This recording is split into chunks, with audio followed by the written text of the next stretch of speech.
kababayan, kasalukuyan po tayong binabaybay ng bagyong Nika. Kasalukuyan po ngayon ang Jones Isabela ay nakataas sa signal number 4. Ayun po sa harap natin, makikita natin nagtumbaan yung isang puno ng melina. Melina po ba yun? Hindi ko po alam. Ayan po, makikita nyo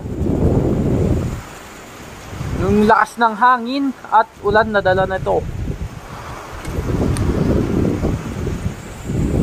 Doon po tayo mga kababayan.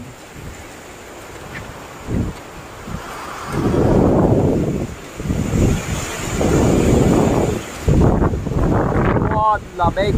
Lamig guys, malamig guys. Malamig, malamig.